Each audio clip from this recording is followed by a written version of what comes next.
Welcome to Make Possible Bitesize, a weekly podcast brought to you by Permutive, championing change in publishing, advertising, and beyond. Each episode, we chat to an inspiring guest about their careers, their lives, and how they're making change possible. Let's bite right in. Hey everyone, and thank you so much for joining the third episode in the series dedicated to Mental Health Awareness Month. If this is your first time joining us, the aim for this series is to show everyone out there that someone like you is going through something similar and that perhaps we can learn from each other on how to remain resilient. In the first episode, we spoke with some friends in the media industry who set the stage for lockdown, the realization that life on a global scale was about to drastically change.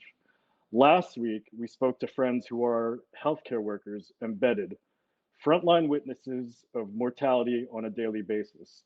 This week, we're returning back to the media industry and we'll hear about some initiatives that came to fruition to solve for some ill effects of the pandemic. I'd like to thank Permutive for making this possible and BeOp for creating the conversational platform to shed light on this topic. In the description, we've provided a few resources on mental health. Please have a look and share them with your loved ones. For today's discussion, I have my friends Anna, Sharuq, and Jack, who work in different parts of the media industry. They're also working on cool initiatives that I hope they'll talk about. With that said, please introduce yourselves to our viewers and listeners. Hi everyone, I'm Anna Barangan. I'm the Senior Manager of Concert Operations out of Vox Media. I'm really happy to be here and super excited to talk about all the issues that are super important, especially in the past year or so. Hey everyone, I'm Sharuq Alam, a Senior Manager on the Digital Finance team at Meredith Corporation. I'm also a co-founder of Good Impressions, which I hope to discuss later today. But thank you, Permutive and BeOp and Don, as well as my panelists for the opportunity, and look forward to talking about this past year. Morning, everyone. I'm Jack Lopez. I'm an account and community manager with Matter Unlimited. What we do is we're basically a strategic and creative consultancy for purpose-led economy, meaning we focus on everything social impact. I'm a good friend of Don's. I've known him for a couple of years now, and I'm really happy that he gave me a call, or rather a text, to come join you guys. Call it a text, man. Thanks so much for that, everyone. Let's start with Anna. How has your work experience been this past year? I mean, I definitely speak for everyone when I say this year has kind of been crazy. The first few months, lots of up and downs. Personally, I think took a lot of mental adjusting, emotional adjusting, and just kind of recalibrating priorities, personal priorities, everything that you can think of. But I will say Vox has been really great about being super flexible, super adaptable, and really just really good about letting their employees kind of take the time they need to adjust and be with their families at a kind of scary time. No, that's super good to hear. Like my wife works at BuzzFeed, and one of the things that they've adjusted to address the pandemic was to provide mental health days for them. So it's nice to see everyone else, all the companies in general, transition into the business continuity and have the purview of the families involved and life outside of the office. Jack and Sharuq, how's life been this past year for you guys?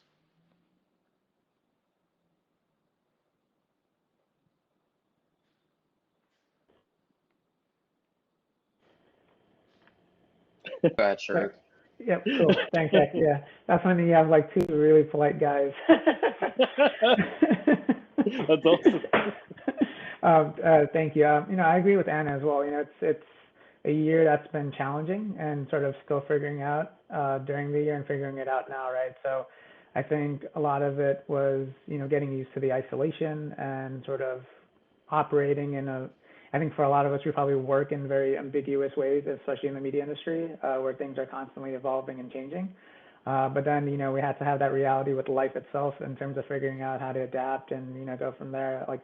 even for me, it took about a year plus, and I finally think I have my ideal home set up in terms of working from home and having like the monitor set up in a way. But it's those things where it's like, you just don't know anything for sure. You just sort of take it day by day and figure it out and just make sure that you're really prioritizing things. I think that's what I've learned a lot this past year of like, uh, time is sort of the only commodity that we don't have or we don't, get more of. And, just making time to spend more time with family or spending more time with my nephew or things that I might not have done by, being in the office every day. And so I've learned to appreciate, the time we have and, definitely appreciate having good health.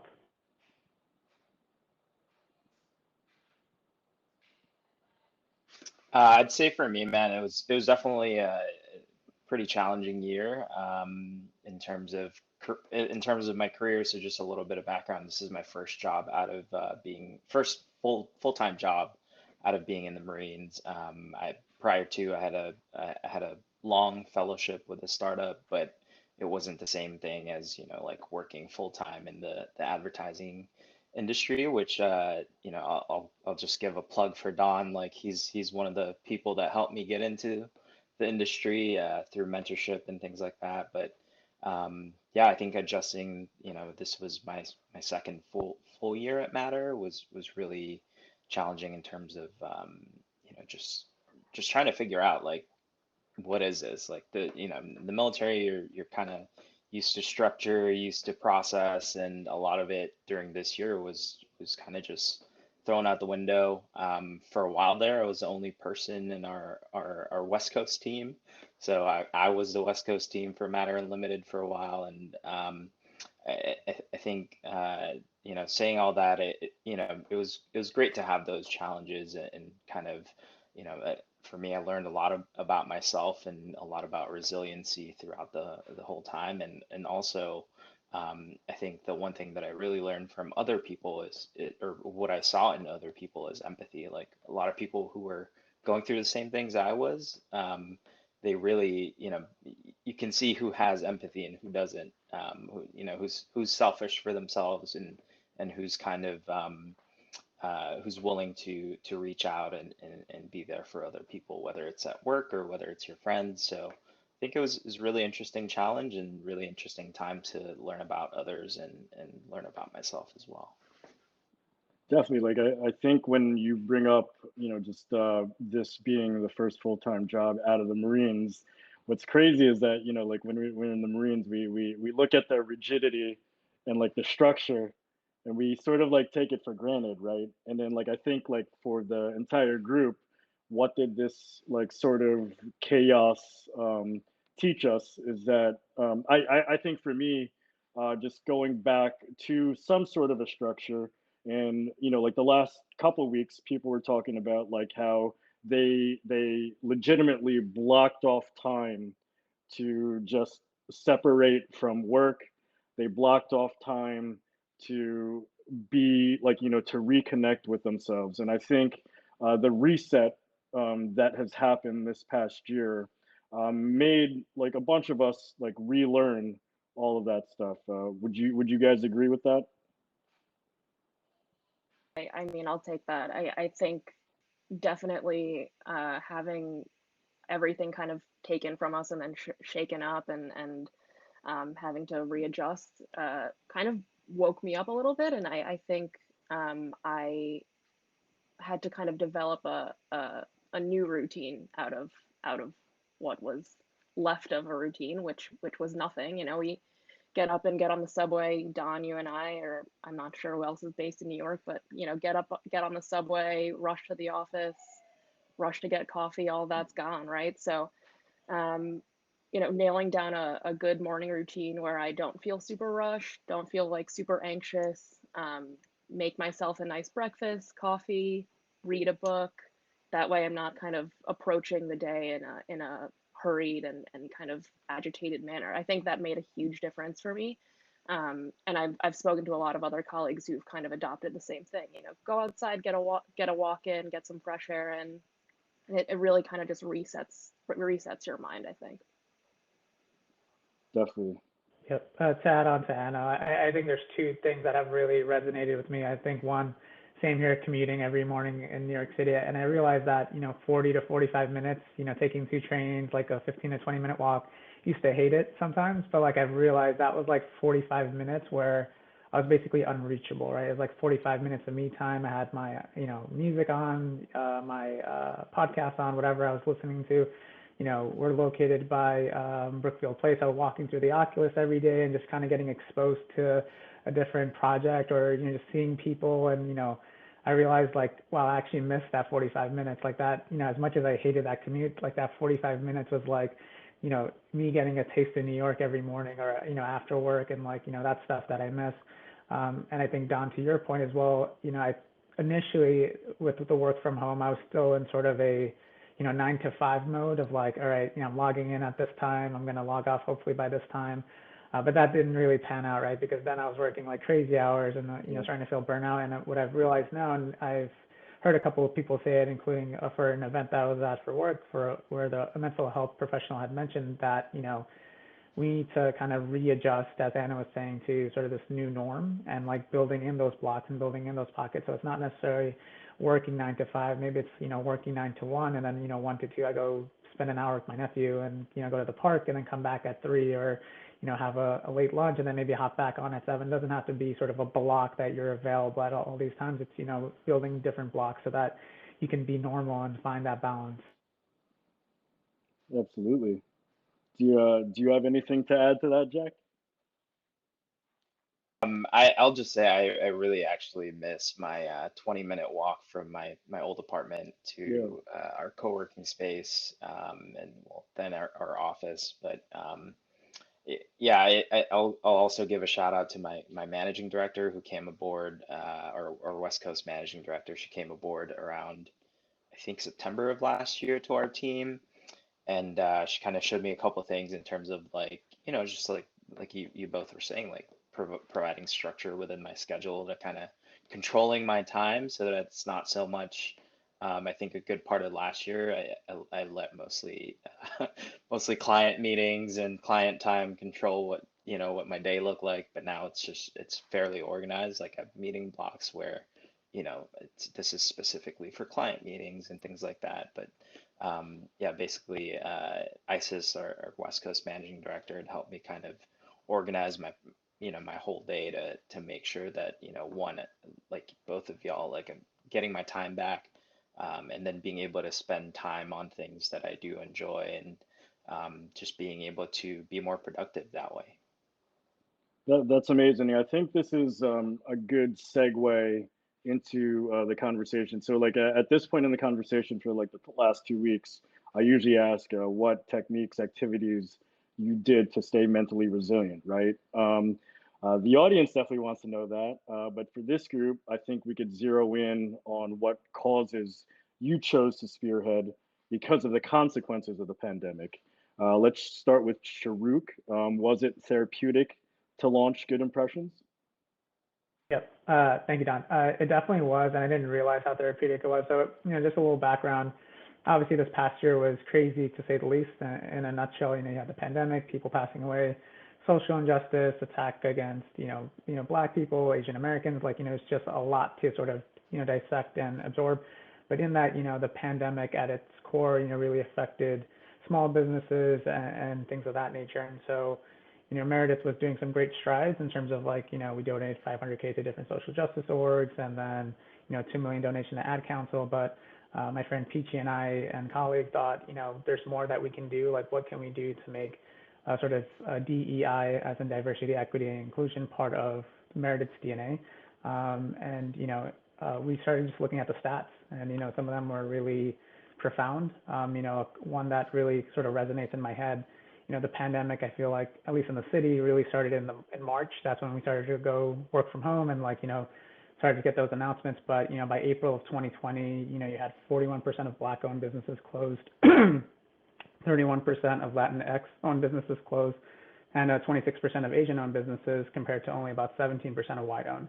So you could see that the pandemic was disproportionately affecting minority or BIPOC-owned small businesses, and that's where really Good Impressions came from. Good Impressions is an equity-focused program that utilizes Meredith's content and advertising expertise to help boost the awareness for BIPOC and LGBTQIA plus owned businesses. And the pursuit really is to bridge the wealth gap and bring social, social justice, but really economic justice to these marginalized communities. So, the program is live now. The website is Good Impressions by Meredith, shameless plug, but it's all good. That's why we're here. Yeah, but our goal there is to choose 5 to 10 businesses that are BIPOC or LGBTQIA plus owned, and offer them 100,000 or so in terms of media packages and consultation services. And that was big for us because these are things that Meredith does already. We work with such huge businesses, and we have great agency partners and stuff like that. But why not help the businesses that need it most? And it just really started with a thought and an idea, and it just developed and picked up, and you could tell that we had a great idea and people were supporting it left and right. We got to pitch it to the CEO, Tom Hardy, and he greenlit it like right away. And so I realized now it's a very therapeutic experience because felt working from home and sort of being isolated, there's only so much you could do. Like you could post on social media, you could donate, try to squeeze in a walk or a protest and here and there. But it just didn't feel like enough. And I think that's where Good Impressions came from. And, it definitely felt therapeutic. It felt like, okay, it was a crazy year. A lot of stuff happened, but I at least got to do something where I feel like I'm making a positive change. And, it left me with a little glimmer of hope as we go into the next year. That's amazing to hear. That's super, it's super inspiring. And I think, one of the speaking with you guys throughout this past year as well, one of the thoughts in talking about mental health awareness is because all the other topics, right, my friends were spearheading, it's just how can I also contribute into the global, not national, but global discourse in making a positive experiences as much as I can. So I totally feel you on that, Sharuq. Anna and Jack, do you want to talk about things that are therapeutic and stuff that helped you stay mentally resilient as well?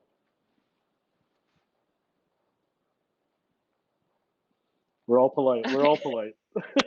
I know it's hard. I don't wanna. That's my bad. I should just direct. No, my bad.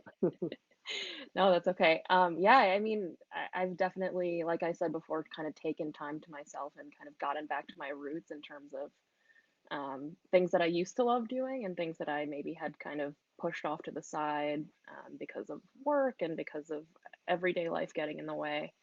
I used to be a huge reader in high school and college, and that kind of fell off the boat when I started working full time. And even being on the subway, I just kind of took that time to myself to zone out and listen to music. But last year I read a ton of books. I'm trying to read way more this year, and it's really just nice. It's nice to kind of get back to that part of myself and get in touch with my younger side, I guess. But it's nice. It's a nice way to escape kind of real life and dig into a fiction book or nonfiction book. And it's just broadened my horizons and broadened my perspective for sure. I also really love cooking. I like to cook very elaborate dinners. So having the time to do that is really nice. And yeah, just spending time with family, reconnecting over the phone or over Zoom. It's definitely been hard. I come from a really big Filipino family. Don, you can relate. Yep.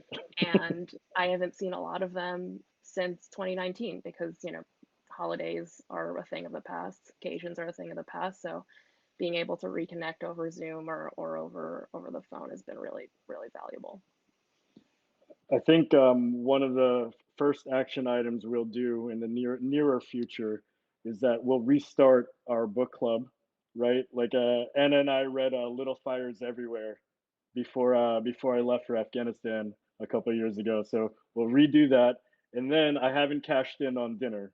So we'll all link up and you'll make a elaborate dinner then. We'll plan it. Super cool. Jack, do you want to jump in here? Yeah, I think one thing that really helped me out during the pandemic, or I'll give a couple of examples. I one of my Marine Corps buddies, when he was leaving my last duty station, he's the one who got me into playing golf, and I'd been playing a couple years since like 2017 or so. And then the one thing over the last couple of years that I really realized that I missed about the Marines is just the community aspect of it. Even though I'd say most of it is like forced community aspect, you're forced to live with these people, work with these people. You get to you really get to know them. You really become friends, and even some become family. And for about a year and a half or so, I really wasn't, I didn't really have a lot of friends because I'm from New Jersey, and I basically let the Marine Corps take me out west, and kind of wanted to grow my roots out here in San Francisco Bay Area. So one thing that I discovered last year, and this is not necessarily a plug, but just a bit of a shout out. Um, there's a community called Random Golf Club that was kind of founded on Instagram, and basically, I met up with the quote unquote San Francisco chapter, and it's one of the few activities during the pandemic that you can actually be outside and like be active with people. So it was kind of a um, like, to use Don's word today, serendipitous, to just be able to like go out and hang out and meet new people, and just kind of find that community. Um, and I met the founder of Random Golf Club one time, and I kind of told him the story, like, you know, I don't know where I'd be if kind of like this community that he's sort of helped build, got us all together, and basically now I have a group of 4 or 5 people that I have pretty regular tea times with. We do other things outside of playing golf. Some of us watch Formula One together and do these other things. I'm helping produce a podcast for for 2 of the guys that I met there. So that's the other thing that I realized, was that I really wanted to dive back into the creative skills that I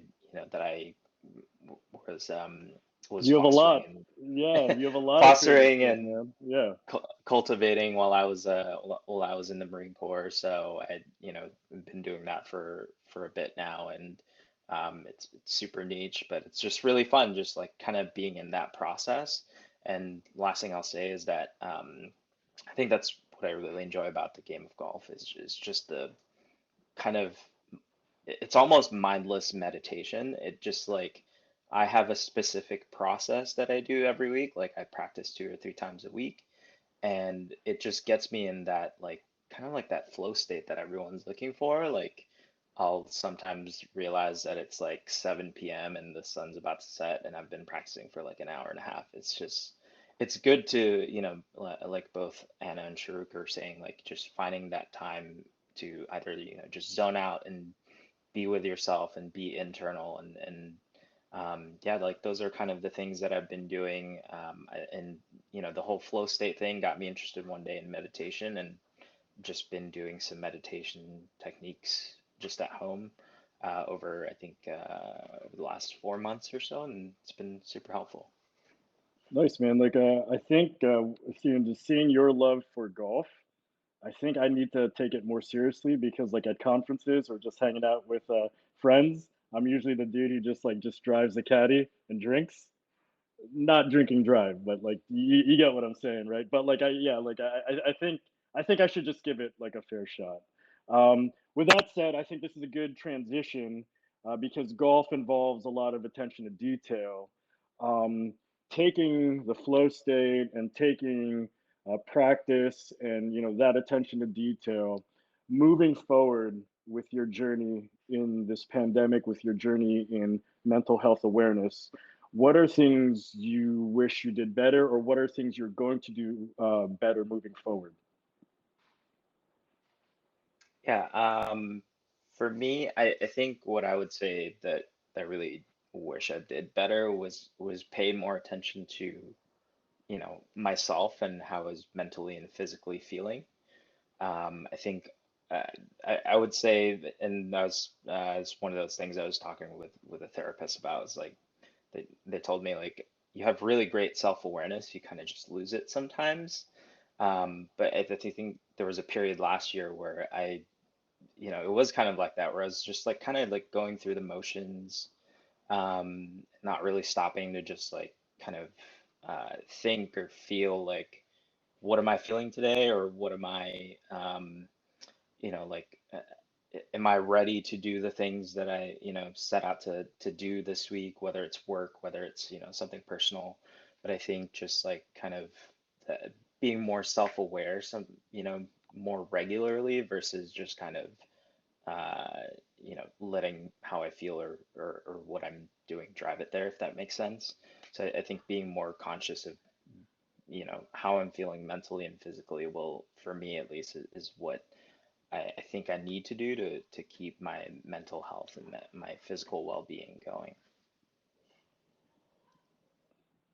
Yeah, I think building off of what Jack said, I think being present was something that I had trouble with this year, or this past year. There's so much going on around us and so much that's kind of out of our control that it's really easy to get caught up in all of that and really get easy to get anxious and nervous about it and worry about it. And I found myself kind of wasting a lot of energy and time on that. So I think I would definitely try to use either meditation or just go on a long walk and kind of zone out, to detach myself from that kind of negative thinking. Definitely, I think would have helped a lot of things. I echo Jack and Anna as well. I think a challenge for me is understanding sort of the rules of the road when it comes to like work from home. So I think early on I was sort of burning myself out because, you know, technically I was available, right? Like, so it could be midnight and I might have still been working on something and it's like, I'm not going to a happy hour, I don't have dinner, or like, it's just like, it's like one of those things where I was sort of in an always on mentality, which, really contributed to my burnout. So like, after the first few months of the pandemic, I felt like, oof, like, I can't, this is not sustainable, and sort of slowly kind of level setting expectations. I think one of the biggest part of my job is managing expectations, whether it's working with a sales team or a client. It's like, you just have to figure out what's a yes and a no. So I think that's one thing that I've learned to sort of figure out this year, in terms of not burning myself out. And I think another thing that I sort of overlooked was sort of PTO time. You have, for most people, I would probably say you have like a, personal day bucket, vacation day bucket, and, sick day bucket. I ended up rolling over almost all my PTO. Like, I used as much, I rolled over as much as I could. But I realized, like, I like to travel, I like to take vacations, but you don't need to travel anywhere to, take a PTO day. And, there's a lot of great places in America that you can travel to for a weekend or a quick getaway. But I guess the point I'm trying to make is I wish I took more mental health days, which I'm trying to do now. So it's like, it's not like a bucket that I have in work day that says, mental health day, take it. It's like more so for me knowing that I need to find a balance. It doesn't have to be a vacation day. It doesn't have to be like, being on the beach or, going to the spa or anything like that. It's just like, a day to just like reflecting at that me time again. Same thing with Anna and Jack, like that 45 minutes that I'm missing every day where I was just by myself, like I need to sort of build that into my schedule. One of the things that's really nice about the conversations from the last 3 weeks was, everyone had sort of like maybe a game plan or approach to the last year, right? And then for things that, people were doing, it's sometimes like, like it'd be sometimes like the things that people wish like they did better, right? So it's like nice to see like sort of like this type of like I'm truly like learning of things like, oh wow, like that's a really great idea. Uh, with that, like with PTO, right? My last company before BeOp, I had unlimited PTO, never took any because it was like unlimited. I was like, oh yeah, I always got that, right? But what's funny was with BeOp, my company is based out of France, and initially most of my colleagues are French, and they're really great with like just being like, hey, like this is me time, this is vacation time, and like my colleagues, like they basically like pushed me. They were just like, listen, you know um, even if it wasn't the pandemic, you still need to recharge. And I love, like as New Yorkers, right? Like Jack, even from the East Coast, we always have like that hustle grind. Like we got to get things done, like immediate, like like attitude and like mindset, but it was really refreshing to hear that like like even if this wasn't the pandemic, you still need to like recharge the batteries. So like that was one of the aha, you know what I mean? Like, and it took a pandemic for me to truly implement that in my life. So like this was a super great conversation. I was wondering if you guys had any final thoughts or last words before we close out.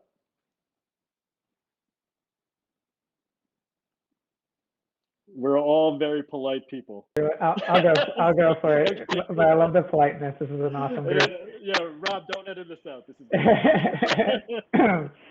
I think last thoughts for me is like, don't worry if you don't have it figured out, right? Like I think for me, I'm still figuring it out. Like genuinely, it took me 13 months to get my work from home setup optimal. And like, maybe we'll go back to the office, maybe we won't, but I've come to realize that, things aren't permanent. Things, you just have to constantly adapt. So don't be so worried about, 2 months from now, 3 months from now, 6 months from now, a year from now. Just focus on the now, where you're at, and how do you get to the next step, or how do you get to the next day, right? Because I think a lot of times we, especially in New York, you're like, the hustle and bustle, like you mentioned, Don, and like, trying to get ahead of things and like get organized and like have everything like sort of buttoned up. But I think this past year taught me like the world can be unbuttoned, if you will. And so like, there's like, when that's an obstacle, like how can I ever be buttoned up, right? So just accepting that the world's not perfect and you just need to do the best that you can, and give yourself like a pat on the back for just like getting through the day, and like it's not easy. There's a lot that we have to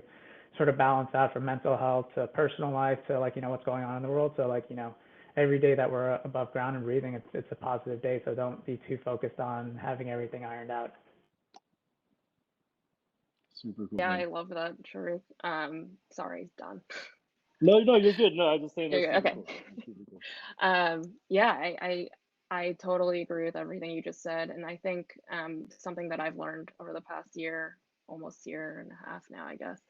Um, you come across all these different kinds of people you work with, and maybe you don't know them on a personal level, but I've definitely gotten to know a lot of my colleagues that I wouldn't have otherwise known on a deeper level, more so now through the pandemic. And it just goes to show you like everyone is going through the same thing that you are, or to some extent are going through issues or going through their own personal problems. So just being empathetic and lending a helping hand where you can it really goes a long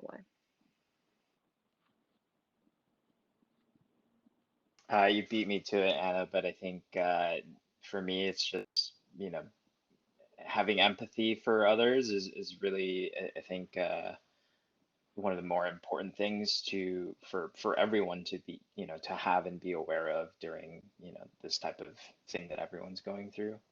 I just want to be able to say thanks to if anyone from Matter Unlimited's listening, all my teammates that had one-on-ones on throughout the past year. There were a couple of days there where we've burned the midnight oil for clients for specific things, but yeah, I think it was really lucky working with a group of people that were super empathetic to everyone's situation.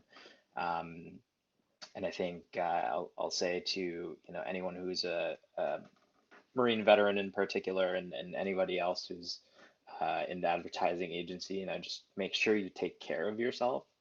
Um, it's not just like the typical self-care thing, but just like make sure you really take stock of how you're feeling, how you're mentally feeling, physically feeling, and be self-aware of that. And everything else will take care of itself. Like you'll get your work done, you'll get everything else done if you're able to make sure that you're bringing your best self to work. And with Jack, like like I think our generation of veterans, within the last few years, it's only been not taboo. It's only been normalized for us to speak about, hey man, like I'm not with this right now. Do you know what I mean? And I think how it likens to the rest of the world, as we all are all humans, is that when I wrote about introducing this series, I likened it to being on a combat deployment. We, as like the entire globe, it's not just the U.S. Every country, in some shape or fashion, we've experienced this pandemic together, right? So before, like like this is our chance to get ahead of it and normalize talking about it, and just be like, be okay with not being okay, and it being okay with letting people know, like, hey, like I just need like 5 minutes, I need a day, et cetera, et cetera. Um, Trying to get my cat out of the shot. All right, and just like that, we've wrapped up our second to last conversation on this month's special series. I want to thank my friends for their insights and making themselves available to the world. And I also want to thank you, the viewers and listeners, for checking out this discussion on mental health. Next week, we'll be wrapping up the series with military veterans who are in a variety of professions in civilian life. It should truly be insightful and perhaps somber discussion going into the holiday weekend. Thank you so much, and see you next week.